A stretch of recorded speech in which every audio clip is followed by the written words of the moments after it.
tunggu dulu. Sebelum nonton video lengkapnya, jangan lupa untuk subscribe ya dan klik link di bawah ini. Jangan lupa juga untuk klik tombol loncengnya. Oke?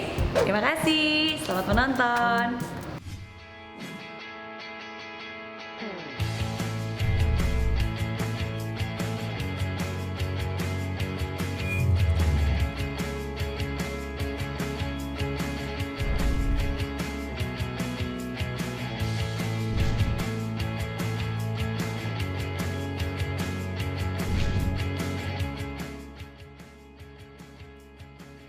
Edward Tirtanata. Thank you banget udah mengundang ke sini. Sama-sama. Kalau dari Edward sendiri apa nih titik terendah yang pernah dialami? Jadi hidup seorang pengusaha atau entrepreneur itu tuh selalu penuh dengan up and down gitu ya. Dan salah satunya tentunya yang paling relevan itu adalah pada saat corona ini. Karena kenapa waktu itu pada Januari 2020 kita kan waktu itu baru aja keluar dari amazing month. Hari Desember itu tuh kita rekor revenue-nya, lalu abis itu kita berhasil close investor juga yang investasi senilai $109 juta. Tetapi dari setelah mendapat investasi tersebut tiba-tiba corona datang gitu. Dan alhasil kita omset itu sampai tinggal setengah waktu itu. Saya ingat banget tuh April tuh kita omset benar-benar hilang total gitu. Karena kenapa? Kita waktu itu ada 240 toko, 157 itu di mall. Ya seperti kita tahu lah mallnya aja tutup. Omset dari mana gitu kan. Nah karena corona ini tuh kita pertama kali benar-benar secara tim dan organisasi merasa susah banget gitu. Tapi kita kembali lagi kepada visinya kita. Kita tuh mau jadi apa gitu. Kita kan pengen jadi nomor 1. Tentunya pasti ada tantangan dan ini mungkin menjadi tantangan terbesar yang pernah datang ke organisasi kita gitu. Nah kita mulai dengan pertama adalah dan untuk supaya bisa keluar dari pandemi ini, yang pertama itu paling penting adalah menjaga tim kita gitu. Karena kita we work as a team. Kopinana itu bukan cuma dari saya doang, tapi semua pegawai kita dan semua partner kita itu adalah berkontribusi juga gitu.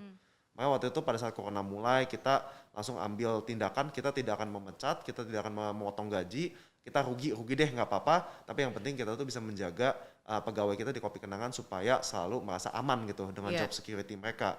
Saya bahkan waktu bilang saya untuk menjaga security tim kita siap mau gaji Rp1 pun saya siap gitu. Dan saya mau waktu akhirnya mengambil gaji Rp1 gitu. Melihat April tuh parah banget gitu kan. Betul. Nah, lalu betul. Jadi melihat bahwa SDM itu bukan liabilities tapi itu aset yang justru harus dijaga ya. Itu aset karena ujung-ujungnya di semua food service kita kan dealing with people gitu ya. Kita ujung tombaknya itu adalah pegawai kita yang berada di frontliner ini gitu. Dan apabila mereka itu tidak merasa nyaman dan tidak merasa aman dengan pekerjaan mereka dan dengan keluarga mereka, susah gitu untuk kerja. Kepikiran kan pasti. Betul. Jadi nggak mungkin kita memberikan service yang terbaik. Kalau misalnya keluarga kita aja nggak bisa makan, gimana mau memberikan service gitu kan. Jadi makanya dari situ itu adalah hal pertama yang kita lakukan. Lalu kedua, kita tuh melihat bahwa offense itu adalah the best defense gitu. Dalam artian kita ngelihat bahwa kebanyakan semua orang kan akhirnya tutup toko ya kan sama pandemi ini. Tutup toko dan bahkan conserve cash dan sebagainya ya. Tapi kalau kita ngelihat bahwa ini tuh justru kita pandemi ini kan berkepanjangan. Dan demand ini tuh pasti berubah gitu. Dari mungkin dulu orang ke mall, sekarang udah orang nggak ada yang ke mall, nggak ada yang ke kantor juga gitu. Makanya dari situlah kita malahan melihat bahwa kita tuh harus jemput bola, customer kita tuh ada di mana gitu. Dan saya ngelihat bahwa revenue kita yang di ruko-ruko sekitar daerah perumahan itu naik pesat gitu. Kayak contoh, saya ada satu ruko di Rawamangun gitu ya. Mungkin dulu kita hanya bisa jual 300, mungkin 250-300 cup sehari. Pada masa pandemi kita bisa sampai menjual 1000 cup gitu sehari. Karena semua orang tuh udah nggak ada di kantor, semua orang di rumah gitu. Makanya dari situ kita melihat bahwa kita harus mencari kecamatan-kecamatan yang banyak residential area, menggunakan data, mereka ada di mana, kita jemput bola, kita buka toko di sana. Dan alhasil berkat perjuangan kita di tahun 2020, itu 2020 kita benar-benar stres banget deh, sibuk banget, dimarahin terus sama investor. Tapi kita akhirnya kembali gitu pada akhir Desember 2020, revenue kita naik 80% atau 75% atau 80% year on year. lalu transaksi digital kita naik sampai 200%. Wow, gitu. justru malah meningkat ya? Meningkat gitu, karena itu benar-benar perlu dengan kerja keras lah sampai ke sana. Tapi tentunya profit kita ya turun jauh ya. Tapi ya dimaklumi lah ya. Betul. Mau gimana gitu kan. Tapi kita tetap bisa berbangga gitu sebagai tim di Kopi Kenangan bahwa kita berhasil untuk melewati badai pandemi ini sedikit demi sedikit lah. Belum lewat tapi udah at least kita melihat cahaya di ujung lorong lah. Berarti butuh waktu berapa bulan tuh dari sejak pertama kali down sampai akhirnya mulai bergerak lagi dan mulai ada pertumbuhan? Kalau saya sih orangnya emang sedikit gila ya gitu. Jadi kalau pada saat ngelihat krisis kayak gini tuh saya malah jadi makin tertantang gitu. Makin makin sedih, stres, tapi tetap malahan selalu pasti mencari ide terus gitu. Karena saya seumur hidup itu tuh emang jalannya kan nggak selalu smooth ya gitu. Saya dulu pernah coba usaha batu bara, lalu abis itu bangkrut, lalu saya pernah dulu jualan baju, beli baju Tanah Abang lalu jual lagi dan sebagainya lah. Waktu saya udah mencoba macam-macam dan udah terbiasa gitu sama problem tuh udahlah kita bawa tidur aja. Jadi makanya dari situ tuh mungkin saya waktu itu kebingungan sekitar beberapa minggu. Tapi lama-lama setelah ngelihat kembali ke data kita, kembali ke aplikasi kita, kita menyadari bahwa ada jalan gitu. Nggak tahu bener apa enggak ya, tapi ada jalan gitu menurut saya waktu itu. Dan investor kita sebenarnya juga udah nervous waktu itu, udah takut banget. Waduh, lu yakin masih mau buka toko lagi gitu? Toko lu aja udah ancur-ancuran gitu omsetnya. Tapi akhirnya mereka percaya sama keputusan kita dan mereka pun sekarang juga happy. Di saat sulit kan pasti orang meragukan diri sendiri, punya ketakutan, kekhawatiran, apalagi ketika kita bukan hanya bertanggung jawab kepada diri kita ya, tapi bertanggung jawab kepada orang lain, kepada investor, kepada orang yang sudah mempercayakan kita.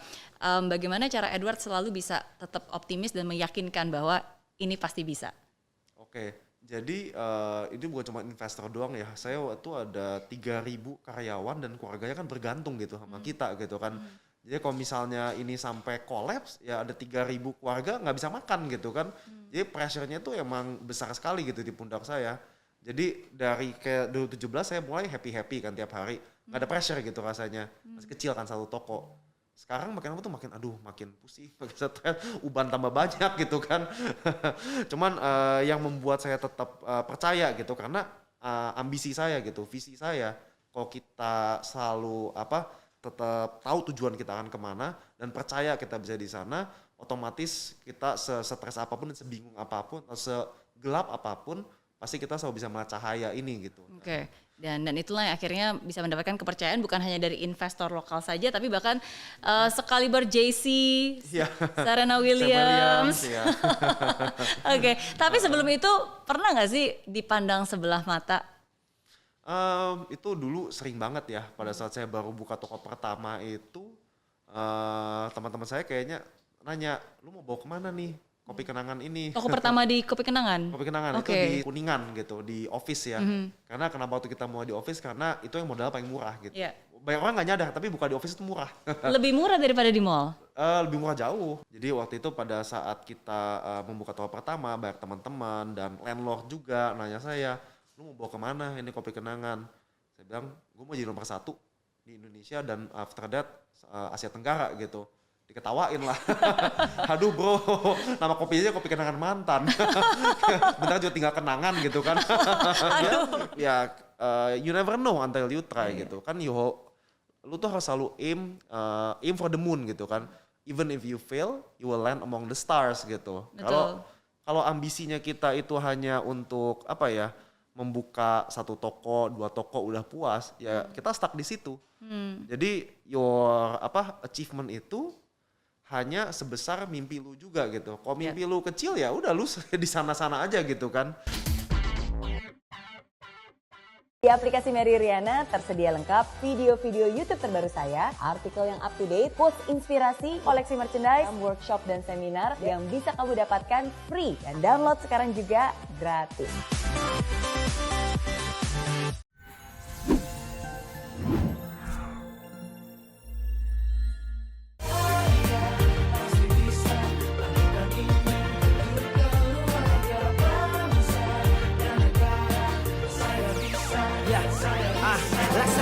Bumi tanpa hujan, hidup tanpa tujuan, kering dan mati tanpa hijaunya tumbuhan. Demikian kalau mimpi tak kunjung terjadi.